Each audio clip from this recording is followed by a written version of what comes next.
আমি প্রতি সপ্তাহে চতুর্থ বর্ষের জন্য একদিন রোগ নিয়ে একদিন ওষুধ নিয়ে আলোচনা করি। আজ শুক্রবার রোগ নিয়ে আলোচনা করব, প্রসূতির রোগ। আমি প্রসূতির 1 নম্বর রোগ আলোচনা করেছি, আজকে 2 নম্বর ভেদাল ব্যথা।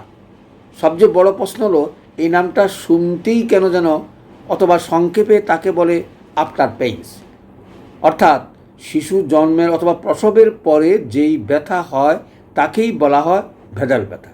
সহজ কথা যদি বলি তাহলে এটাই আমরা বলবো, অর্থাৎ ডেলিভারি বা বাচ্চা প্রসব হওয়ার পরে যেই ব্যথাগুলো হয় সেটাকেই বলা হয় ভেদাল ব্যথা অথবা আফটার পেইন্স। তাহলে চলে আসি, তাহলে বুঝলাম ভেদাল ব্যথাটা কি। অর্থাৎ যখন অনেক সময় হয়তো একদিন আগে থেকে ভেদাল ব্যথা শুরু হতে পারে, পরে বাচ্চা হওয়ার পরে অথবা ডেলিভারি হওয়ার পরে, প্রসব হওয়ার পরে যেই ব্যথাটা হয়, ব্যথার সঙ্গে রক্ত থাকে এবং সমস্ত সমস্ত আবর্জনা বা দূষিত পদার্থ বেরিয়ে পড়ে, ভেদাল ব্যথাকেই বলা হয় একটা ভালো ব্যথা। কারণ এই ব্যথা বেদনা না হলে আমাদের জরায়ুর সমস্ত কিছু পরিষ্কারও হয় না এবং রোগীও সুস্থ হয়ে ওঠে না। এই জন্য এটাকে ভালোই বলা হয়। তারপরও যদি সেটা অতিরিক্ত বেশি হয় এবং সেইটা সহ্য করার বাইরে চলে যায়, তখনই চিকিৎসার প্রয়োজন হয়। তাহলে আমরা ভেদাল ব্যথা বুঝলাম এবং চিকিৎসার কথা চলে আসলাম। এই ভেদাল ব্যথাকে কীভাবে আমরা, যদিও সেটা শুভ লক্ষণ, এবং কিভাবে আমরা ব্যবহার করব এবং কী কী লক্ষণ ভিত্তিতে সেটা করব, সেই ওষুধগুলো নিয়ে আলোচনা করব। চলে আসি তাহলে। এমনিই তো আগে থেকেই কষ্ট, তারপরে ব্যথা, তারপরে তার সঙ্গে হয়তো স্রাব থাকে বা রক্তস্রাব থাকে অথবা পেইন থাকে। এই সকল কারণেই প্রথমে আমরা যদি বলি আর্নিকা ওষুধটা চিন্তা করতে পারি। আর্নিকাটা আগেও দেওয়া যায়। কোনো রকমের বাচ্চার মুভমেন্ট, নাড়াচড়া বেশি এবং রক্তস্রাবও হয়, সে সময় আমরা আর্নিকা দিতে পারি লক্ষণভেদে। দেখেন লক্ষণভেদে অনেক ওষুধগুলো আসে, তবে অনেক সময় আর্নিকা দিলে উপকার পাওয়া যায়। আমিও পেয়েছি, আপনিও পাবেন। এবং সচরাচর একটু লক্ষণের কথা মাথায় রেখে একটু ওষুধ প্রয়োগ করার চেষ্টা করবেন। তাইলে এই যে ব্যথা, এটা 3 বার 4 বার করেও আমরা প্রয়োগ করতে পারি ব্যথার অবস্থান ভেদে আর্নিকাকে। অর্থাৎ অনেকটা আমরা আঘাতজনিত কারণে যে ব্যথার কথা বলে থাকি অথবা যেটা প্রয়োগ করে থাকি আর্নিকাকে, এখানেও তাই। অর্থাৎ ব্যথাটা এমন মনে হয় যেন কেউ আঘাত দিয়েছে। হইতেই পারে এই যে 8-9 মাস কষ্ট করে নানা সমস্যার কারণে শরীরে ব্যথা বেদনা এগুলো হইতেই পারে। এরকম যদি ব্যথা বেদনা থাকে তাহলে আমরা আর্নিকা প্রয়োগ করতে পারি। তবে আমি বলবো এই যে ভেদাল ব্যথাটা 3টা ওষুধে সবচেয়ে বেশি প্রয়োজনীয়। একটা হচ্ছে আর্নিকা, ব্রায়োনিয়া এবং পালস্টিলা। অবস্থাভেদে সব লক্ষণগুলো আসে, আমরা এক একটা করে আলোচনা করে যাই। তাহলে চলে আসি, তাহলে আর্নিকাটা বুঝলাম। তারপরে যদি ব্যথাটা আসে বেলোডোনার লক্ষণ আমাদের জানা আছে। অর্থাৎ ব্যথা আসা যাওয়া করে, মনে হয় যেন জরায়ুটা বেরিয়ে যাবে এবং ব্যথার কারণে মুখ টুক লাল হয়ে যায় এবং জায়গাটা গরম হয় এবং রক্তস্রাব যেটা হয় সেটাও মনে হয় যেন গরম। এই লক্ষণ থাকলেই আমরা বেলোডোনা দিতে পারি। তারপরে যেটা বলছি সেটা হচ্ছে ব্রায়োনিয়া। কি চমৎকার মেডিসিন এই ব্রায়োনিয়া! ব্যথা বেদনা আমরা তো জানি, ব্রায়োনিয়ার ব্যথা বেদনার অবস্থা নাড়াচড়া বৃদ্ধি এবং কোষ্ঠকাঠিন্য থাকে, এবং দুধ যদি না আসে, ব্রেস্টে যদি কোনো রকমের সমস্যা থাকে, বাচ্চা যদি দুধ দিতে কষ্ট হয়, সেই মুহূর্তে আমি মনে করি বেলোডোনা হচ্ছে সর্বশ্রেষ্ঠ। অর্থাৎ আমরা ভেদাল ব্যথা বা আফটার পেইন যেটা বলছি, সেটা যেই কারণে হোক না কেন আমরা ব্রায়োনিয়া প্রয়োগ করতে পারি। তারপরে যে ওষুধটা ক্লোফালিনের কথা বলা হয়, ক্লোফালিনটা হচ্ছে এই যে প্রসব বেদনার আগে ফলস ব্যথা অথবা ব্যথা আসা যাওয়া, এবং এই কারণেই আমরা ক্লোফাইলাম প্রয়োগ করতে পারি। তারপরে ক্যামোমিলা, সেটাও লক্ষণভেদে। অর্থাৎ মেজাজ বড় খিটখিটে কাজ, মনে হয় যেন এইসব কিছু থেকে সে দূরে চলে যাবে এবং দূরে চলে গেলে সে ভালো থাকবে। মেজাজ এত কড়া থাকে যে কোনো কথাই তাকে শোনানো যায় না, আমরা যেটা ক্যামোমিলার লক্ষণে পাই।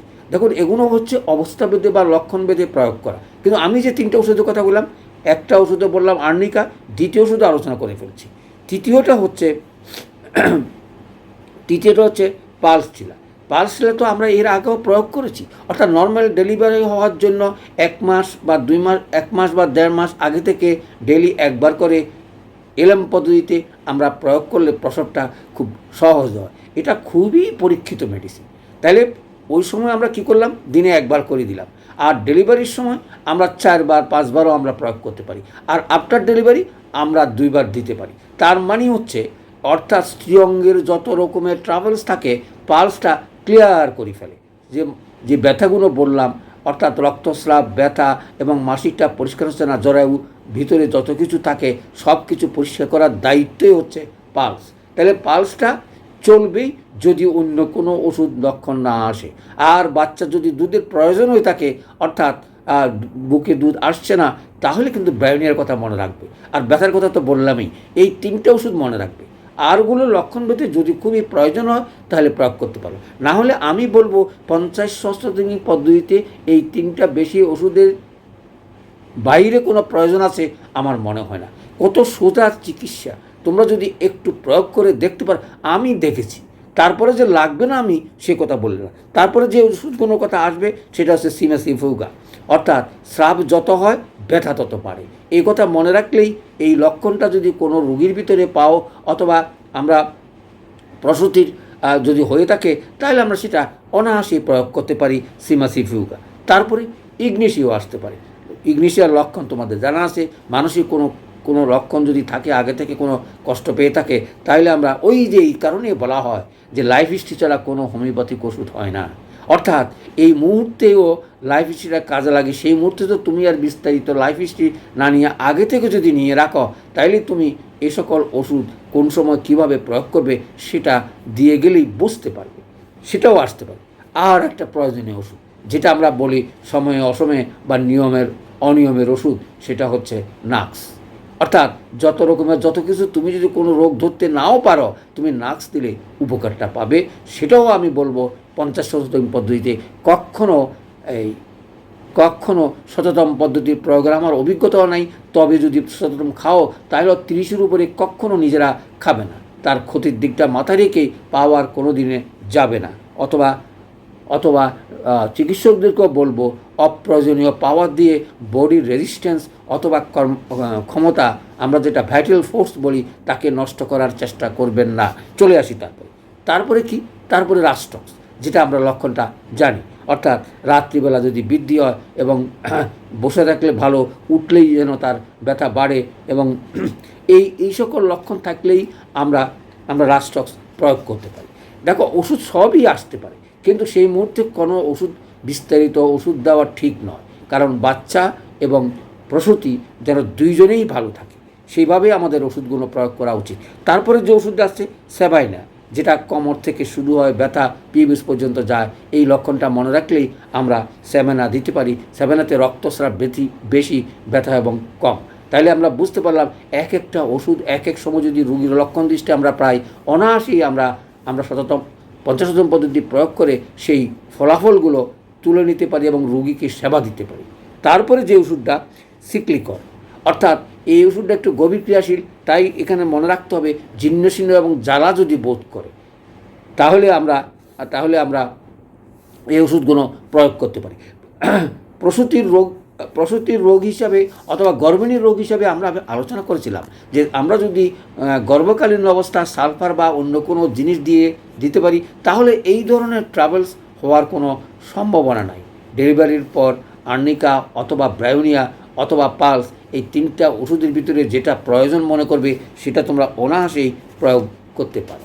অর্থাৎ প্রয়োগ করলেই এই ভেদাল ব্যথাটা চলে যাবে। তাহলে আজকের এই ক্ষুদ্র, অর্থাৎ যে এই প্রসূতির ব্যথা নিয়ে 2 নম্বর রোগ, প্রসূতির ব্যথা, ভেদাল ব্যথা নিয়ে, আফটার ডেলিভারি ব্যথা নিয়ে আলোচনা করলাম। আলোচনা শেষ করার আগে একটা অনুরোধ থাকবে, আমার ভিডিওগুলো ফলো আপ করে আমার সঙ্গে থাকবে এবং ফেসে। সকলকে ধন্যবাদ।